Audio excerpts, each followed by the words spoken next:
Welcome to the Box Film. Halo kawan-kawan, terima kasih buat kalian yang selalu pantengin Box Review Film. Oke, kali ini Mimin akan menceritakan alur film yang berjudul Myeon Bala Warriors of the Steppe yang dirilis tahun 2012. Pasukan Myeon Bala merupakan legenda peperangan untuk menggulingkan rezim penindasan Dzungharian. Di era kepemimpinannya Dzungharian kerap menindas dan melakukan perbudakan. Kisah penggulingan rezim Dzungharian ini digambarkan dalam film Myeon Bala Warriors of the Steppe. Lokasi syuting berlangsung di negara Asia Tengah yaitu Kazakhstan. Film ini menceritakan tentang Sartai, seorang anak remaja Kazakhstan yang hidup pada abad ke-5 di Asia Tengah. Sartai dihadapkan dengan perang melawan perbudakan dan penindasan, cinta dan pengkhianatan. Ia akhirnya berhasil membangun sebuah kumpulan prajurit remaja yang disebut Myeon Bala. Dalam bahasa setempat berarti 1000 anak laki-laki di Kazakhstan.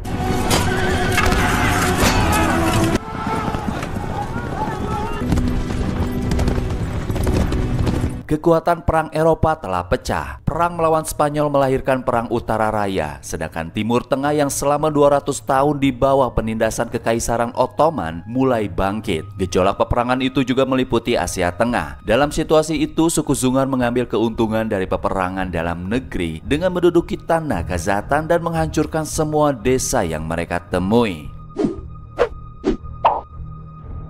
Di awal cerita, Sartai dan Zomat melihat kedatangan pasukan suku Dzungar. 3 orang prajurit melesatkan panah ke arah mereka berdua membuat Sartai dan Zomat lari ketakutan. Sayangnya Zomat kena panah, Sartai terus berusaha lari dan berhasil sembunyi di balik batu. Suku Dzungar yang lain telah memasuki desa dan melakukan aksi pembantaian. Sartai malah keluar dari persembunyiannya. Ia lari memasuki desa ingin menolong sang ayah. Sayangnya Sartai terlambat dan harus menyaksikan ayahnya terbunuh.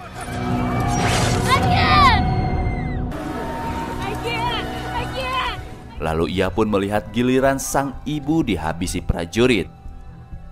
Sartai berlari berhasil menyelamatkan kakak dan adiknya masuk ke dalam hutan. 7 tahun kemudian, kini Sartai telah dewasa. Ia memiliki 2 orang sahabat bernama Korlan dan Taiman. Mereka tumbuh bersama setelah tragedi pembantaian suku Dzungar. Hidup bersembunyi di dalam hutan selama 7 tahun. Mereka bertiga pulang setelah berhasil membawa perburuannya. Sartai menemui Paman Nazar. Ia adalah orang yang telah menyelamatkan dan membesarkan Sartai. Paman Nazar mengajarkan Sartai, Korlan dan Taiman ilmu bela diri.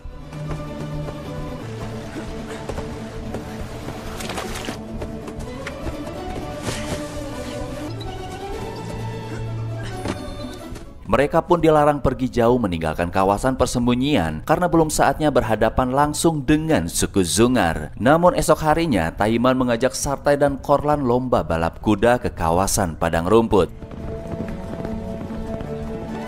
Paman Nazar marah, namun Sartai meminta agar sang paman tidak membatasi ruang gerak mereka bertiga. Dikarenakan sudah cukup dewasa, akhirnya sang paman akan mengajak mereka ke perayaan tahun baru, mulai berbaur dengan orang lain. Singkat cerita, tibalah di sebuah desa salah satu suku Kazakhstan, diketuai oleh Rahimzan. Ia merupakan sahabat dari Paman Nazar. Sartai dan Taimas mendatangi sekumpulan pemuda yang sedang mengadakan tantangan gulat, digelar oleh putranya Rahimzan yang bernama Kasim. Ia akan menghadiahi jubah mewah bagi yang bisa mengalahkan seorang petarung hebat pilihannya. Taiman mendorong Sartai ke tengah arena. Terpaksa Sartai mengikuti tantangannya. Hanya dengan satu gerakan Sartai mampu melumpuhkan lawannya. Kasim kesal. Ia lempar jubah ke hadapan Sartai lalu membubarkan acaranya. Tanpa sengaja ia beradu pandang dengan putri Rahimzan yang bernama Zere. Nampaknya Zere terkesan setelah melihat aksi Sartai. Tidak lama datanglah Ayur. Dia merupakan kelompok dari suku Dzungar. Ternyata selama ini Rahimzan memiliki hubungan baik dengan suku Dzungar demi melindungi kelompoknya. Sartai melempar hadiah jubahnya di hadapan Kasim. Ia marah dan merasa terhina atas kedatangan suku Dzungar. Mereka semua langsung meninggalkan acara. Disinilah emosi Sartai mulai bergejolak. Rasa dendam atas kematian kedua orang tuanya kembali bangkit.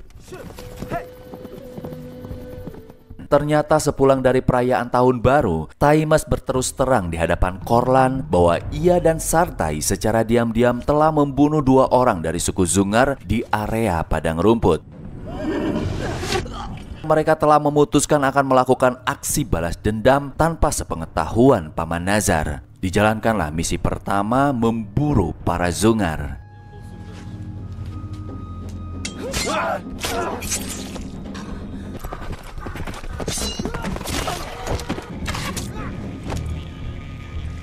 Setelah berhasil menjalankan misi pertamanya, di perjalanan pulang mereka bertemu dengan Sabit dan sekelompok warga yang dimana desanya telah dihabisi suku Zungar. Sartai mengajak mereka bergabung bersama Paman Nazar. Sultan Abdul Khair melakukan pertemuan dengan para ketua Kazatan. Nampaknya kematian para suku Zungar di area padang rumput telah diketahui mereka. Secara perlahan, perlawanan mulai dilakukan demi terbebas dari tirani suku Zungar. Kini Sartai dan kawan-kawan melakukan lagi aksi kedua dalam misi menghabisi para suku Zungar.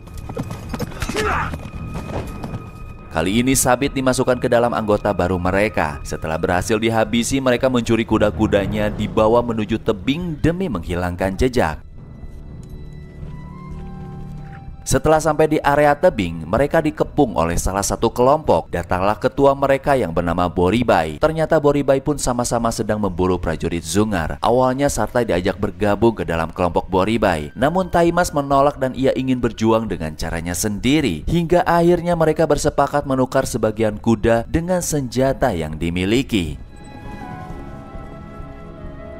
Pulang ke dalam markas, datanglah Paman Nazar. Di sana ia sudah menaruh curiga bahwa Sartai dan yang lain telah mencuri kuda tersebut dari prajurit Zungar. Namun ia memilih tetap tenang dan tidak banyak bertanya. Di malam hari, mereka membicarakan Rahimzan yang telah bersekutu dengan suku Zungar. Esoknya mereka iseng datang ke kediaman Rahimzan, hanya sekedar ingin mempertemukan lagi Sartai dengan Zere. Mereka disambut baik dan dijamu makanan. Berselangnya waktu, obrolan di antara mereka semakin memanas ketika membahas suku Zungar. Hingga Sultan dan kawan-kawan memilih pergi. Kemudian datang seorang guru bernama Ilyas. Ia berusaha memberi pengertian tentang posisi Rahimzan yang dengan terpaksa harus tunduk terhadap suku Zungar. Ilyas bersitegang dengan Taimas dan meminta Ilyas membuktikan bahwa ia pejuang Kazahtan bukan bagian dari budak Zungar. Hingga Ilyas memilih ingin ikut bergabung berjuang bersama Sartai dan kawan-kawan. Hari itu para Sultan Kazahtan berkumpul membicarakan tentang perlawanan terhadap Zungar. Terjadilah pro dan kontra di antara mereka. Sultan Abdul Khair Muhammad menengahi dan memutuskan bahwa sudah saatnya suku Zungar diusir dari tanah Kazahtan, hingga menemukan kesepakatan bersama yang dimana Sultan Abdul Khair Muhammad akan memimpin pasukan Kazahtan dalam pertempuran besar melawan pasukan Zungar. Sartai dan kawan-kawan berencana akan menyerang benteng Azhar yang dijadikan area markas pasukan Zungar. Ilyas memberitahu bahwa tidak mudah masuk ke dalam benteng. Mereka harus pergi terlebih dahulu ke Sanggal Bazar untuk melihat situasi dan kondisi sebelum penyerangan. Tidak mau buang waktu, mereka pun langsung pergi ke Sanggal Bazar. Setelah sampai di sana, mereka malah menyaksikan seorang tawanan warga Kazahtan yang dijatuhi hukuman gantung karena diduga telah mencuri kuda dan membunuh prajurit Zungar. Sedangkan sebagian yang lain akan dilelang dan dijadikan budak.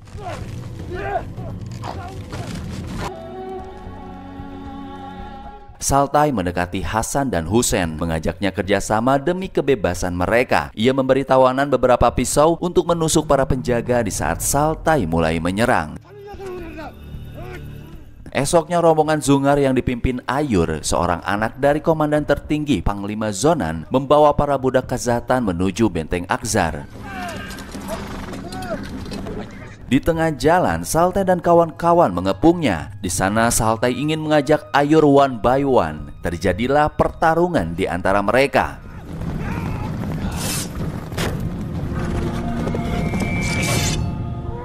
Setelah Ayur berhasil dikalahkan, barulah yang lain ikut menyerang menghabisi anak buahnya. Hasan dan Husain melepaskan para tawanan dan ikut membantu dalam pertempuran.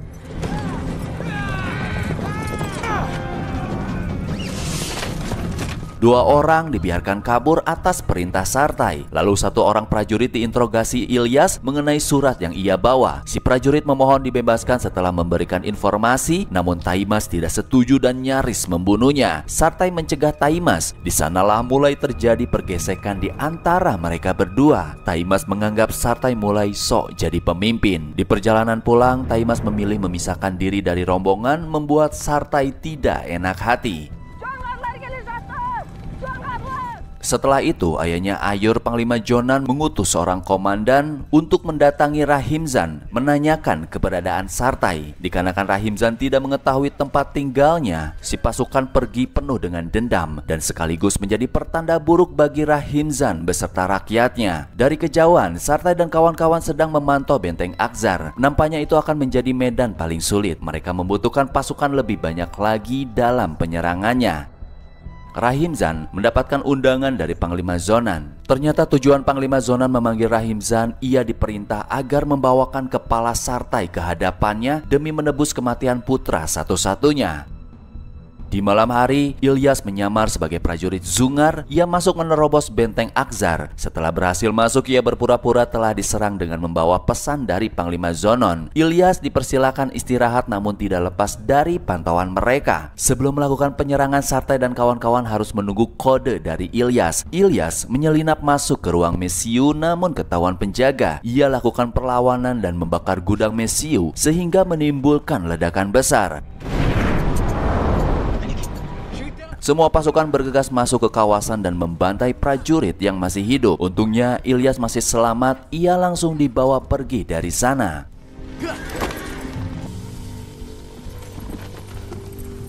Esoknya, Paman Nazar marah besar. Ia sedikit banyaknya menyalahkan Taimas yang dari dulu selalu mempengaruhi orang lain untuk melakukan aksi balas dendam. Taimas mulai berani mengungkapkan isi hatinya bahwa ia selama ini tidak diperlakukan adil. Perhatian semua orang hanya tertuju kepada Sartai yang mulai sok jadi pemimpin. Taimas langsung pergi dan ingin menyendiri. Di saat ia sedang melamun, datanglah 3 orang menyapanya. Taimas kembali geram ketika 3 orang itu ingin bergabung bersama Sartai yang namanya sudah sangat terkenal di kalangan warga Kazakhstan. Di malam hari, Sartai menghampiri Taimas. Di sanalah Taimas merencanakan siasat jahat yang dimana ia mengaku bertemu dengan pelaku yang telah membunuh keluarga Sartai. Esoknya, Sartai terpancing ingin mendatangi orang tersebut. Dari arah belakang, Taimas hujamkan panah ke arahnya.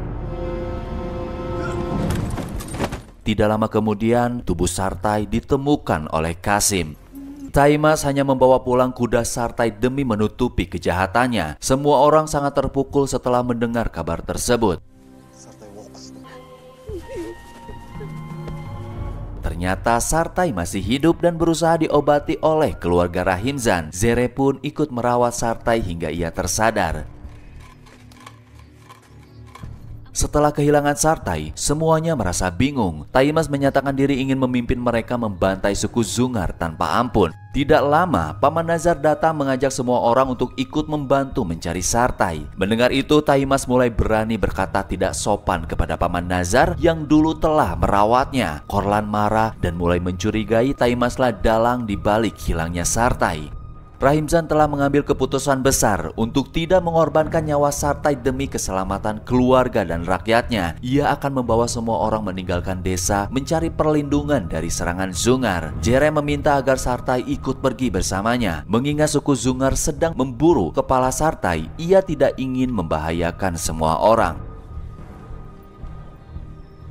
Paman Nazar datang menemui Rahimzan. Terungkaplah ternyata Sartai masih hidup. Taimas perlahan kabur ketika semua orang bergegas menemui Sartai. Setelah semuanya berkumpul, itulah kesempatan Rahimzan untuk mengucapkan salam perpisahan. Paman Nazar membawa kembali Sartai pulang ke gunung. Sedangkan Korlan dan 2 orang lainnya akan mengawal kepergian rombongan Rahimzan sampai ke tempat aman. Zere sangat sedih harus berpisah dengan Sartai. Di balik bukit, prajurit Zungar sedang memata-matai kepergian suku Rahimzan. Panglima Zonon perintahkan anak buahnya untuk membawa kepala Sartai dan menghabisi nyawa Rahimzan. Di tengah perjalanan, Korlan berpamitan kepada Rahimzan setelah dirasa mereka sudah berada di kawasan aman. Taimas depresi oleh kedengkian yang ia tanam di dalam dirinya. Secara mengejutkan, Zere menyusul Korlan. Ia ingin ikut ke gunung demi menjalani hidup dengan Sartai. Meskipun Korlan cemburu, ia tetap membiarkan Zere ikut. Seorang pengawal melaporkan atas hilangnya Jere. Ternyata Jere kabur tanpa sepengetahuan ayahnya. Dengan terpaksa Rahimzan putar balik menyusul Jere. Setelah di sana si Jere ngeyel, tetap tidak ingin ikut bersama ayahnya. Padahal pasukan Zungar sudah semakin dekat mengejar rombongan mereka. Sedangkan Qasim sedang menunggu bantuan di tempat yang lain agar perjalanannya aman sampai tujuan. Akibat dari perbuatan Jere, akhirnya mereka dikepung prajurit Zungar.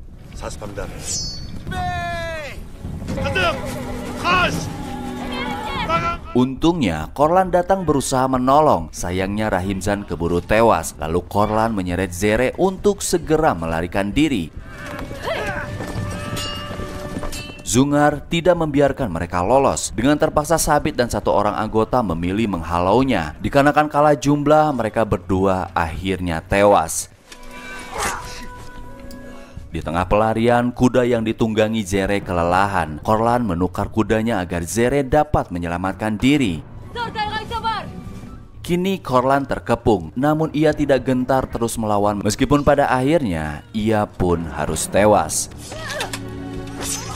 Di malam hari, Taimas kembali ke gunung untuk menemui ibu dan adiknya. Namun ia berhasil kepergok Paman Nazar lalu mengikatnya di balik pohon. Sartai kaget atas kedatangan Jere. Ditambah ia mendapatkan kabar tewasnya Korlan dan kedua anggota lainnya. Semua itu akibat dari kecerobohan yang telah Jere lakukan. Jere menyalahkan dirinya atas tragedi tersebut. Sartai mendatangi Taimas memberitahukan kabar kematian Korlan. Namun si Taimas malah semakin menggila, berusaha menyalahkan Sartai agar ia merasa bersalah. Amarah Taimas memuncak dan meminta Sartai untuk segera membunuhnya. Namun Sartai memilih memaafkan Taimas lalu melepaskan ikatannya. Pasukan Zungar berhasil masuk ke kawasan gunung. Paman Nazar langsung menggiring warga bersembunyi ke dalam hutan. Dan ternyata itu merupakan pasukan Khazatan yang dipimpin oleh Qasim, kakaknya Jere. Qasim menyampaikan kabar bahwa esok pagi pertempuran besar akan segera dimulai demi memperjuangkan kehormatan bangsa yang sekian lama telah dikuasai suku Zungar. Qasim takut ia tewas di medan pertempuran, maka ia memberikan restunya bagi Sartai untuk meminang sang adik. Mereka berdua menikah, lalu Sartai pun ingin tidur bersama Jere sebelum pergi ke medan tempur.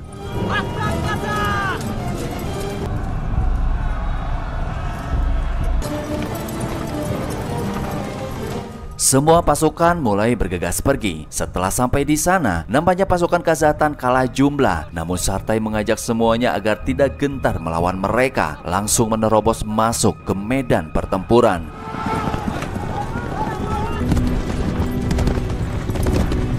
Pasukan Zungar menghalau serangan dengan senjata angin dan lesatan panah. Kegigihan prajurit Khazatan tidak menyurutkan mereka terus maju menghancurkan benteng pertahanan lawan. Di tengah pertempuran, Qasim tidak dapat menghindar dari kematian. Bertahun-tahun lamanya prajurit Khazatan telah lama menunggu momen menghabisi Zungar demi menghentikan tirani yang telah merenggut kemerdekaan di atas tanah kelahiran.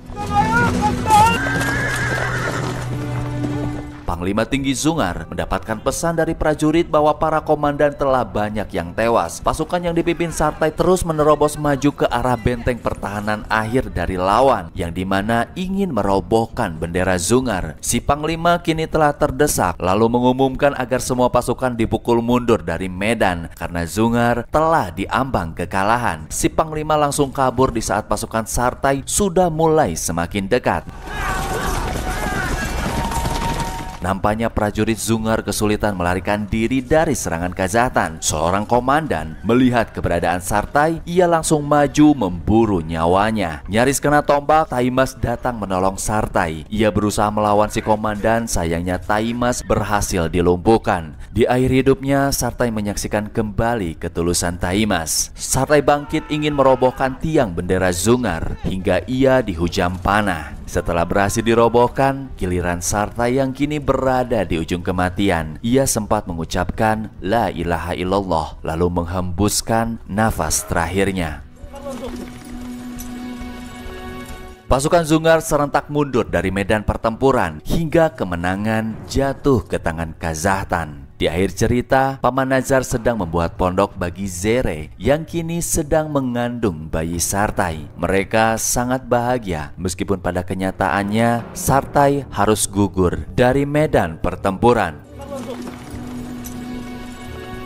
Nazarbayev, leluhur bangsa Kazakhstan atau presiden pertama Republik Kazakhstan, bercita-cita bangsa Kazakhstan memperoleh kemenangan bersejarah. Kemenangan mereka pada pertempuran Ani Rakai mengangkat semangat perlawanan bangsa Kazakhstan dan menginspirasi mereka. Kemenangan itu menjadi sebuah awal untuk memperjuangkan kemerdekaan dan kebebasan. Tapi baru setelah 3 abad berlalu, kemerdekaan Kazakhstan diakui oleh dunia. Terima kasih telah menonton. Semoga kawan-kawan selalu terhibur dengan box review film. Sampai jumpa di cerita selanjutnya. Wassalam.